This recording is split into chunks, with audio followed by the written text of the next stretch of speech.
Right. This is the test experiment, test setup. I connected all these meters in the induction motor. So now let us start here. This is a voltmeter. It is connected directly across the supply. This is your supply. Here we have a phase and this is a neutral that is connected across this voltmeter. And in series with the phase, I am connecting an ammeter. So this one. Already given whatever the ratings it is given in the circuit.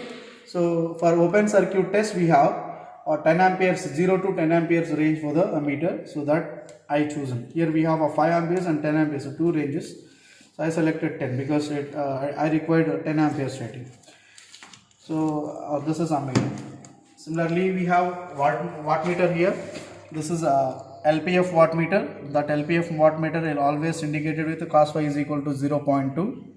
By this you can recognize which type of wattmeter it is.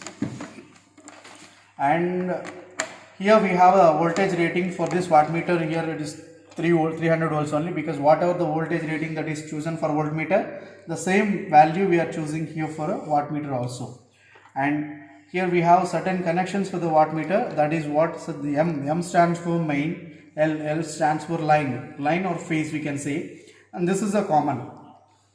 So generally we have the M and C is short circuited, so it is not internally short circuited, hence we are short circuiting externally. This is a connection here we made, and this wattmeter is having a three ranges, 150, 300 and 600, but my voltage is required around 230 volts, so that I am choosing a 300 volts, right?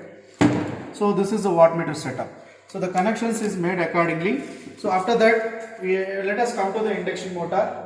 Here the machine is now, it's a freely running. You can see that it's a freely running. I am not blocking the rotor.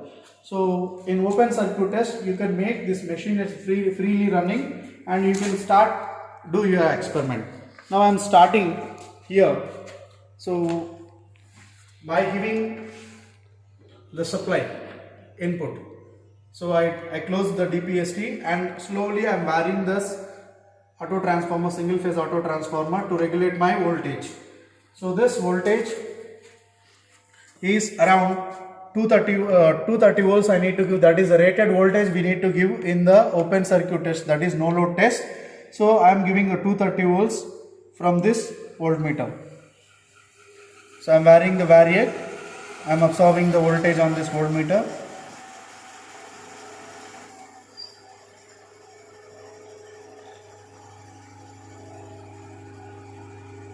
Yes, now I am giving here as a 115 is my voltage, because I am taking the upper scale. Here it is having 150 scale and 300 scale. So on 150 scale I am taking, but I connected here supply.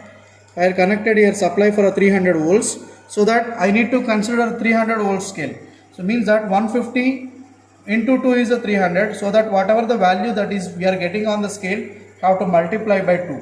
So that 115 into 2, this equals to 230 volts. Now your voltage is 230 volts. This is open circuit voltage I applied, so no load voltage. So then here we are getting a no load current in the meter.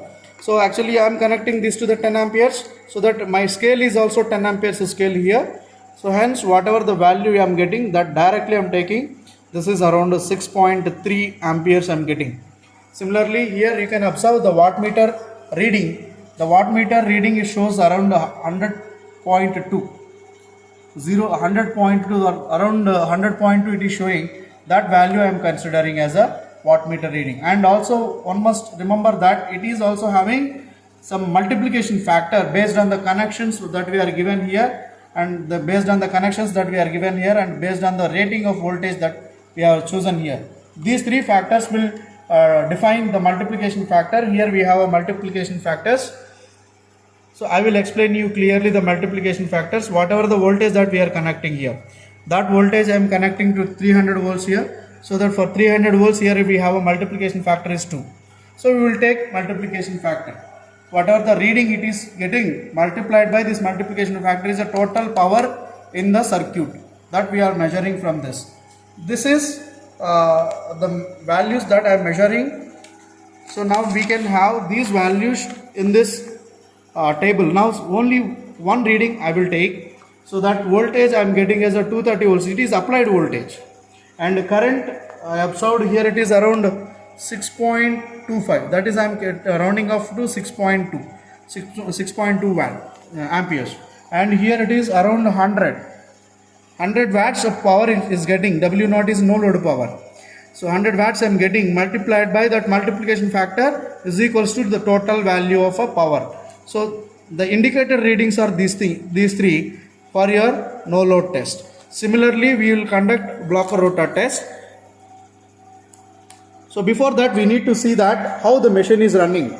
Now the machine is running freely at its rated speed. Rated speed in the sense at 1440 RPM. Here need not to measure any rated speeds through the tachometers, because we need not require the speed in this test. So once we are applying a rated voltage in the sense, obviously we need to assume that it is running at rated speed. So now this is another setup we made, that I replaced the LPF wattmeter with the UPF wattmeter, and I replaced the ammeter also with ranging from 15 to 30 amperes, which is required for the short circuit test. And here also the voltmeter rating I changed it from, previously it is taken as a 300, now I am changing that here connection as a 115. So now this is the setup, same connections, only the changes will be happen in the ratings of the meter that we are selecting. So and also one must know that the rotor I blocked already. I will show you. I blocked already completely. I tightened all the weights on that. So it is not in a position to run. So I need to apply here in the short circuit test and the blocker rotor test. We need to apply the rated current. Previously we applied the rated voltage. Now our concentration is on rated current. So the rated current of the machine is defined here. It is 10.5 amperes. So now I am in the second test. So I am applying rated current. Slowly I am varying the variac. So this variac will increase the current here. This is need to bring up to 10.5 amperes. Okay. So now it is 10.5 amperes. Once it is 10.5 amperes, I must understand that this is now my short circuit current. And similarly, here the voltage we are getting, it is short circuited voltage. This short circuit voltage is around 43 volts it is giving, and short circuit current is 10.5 amperes I am getting here. And similarly we have the power is short circuit power from this. So that and you can also see that here in this test, if you observe this, the rotor is now in 0 speed position, that is in standstill position. I completely blocked the rotor here. It is not running. So once your rotor is black, rotor is short circuited, and after that I am conducting test and measuring all the values, so that those values I am noting down here, whatever it is indicated by the meters under short circuit.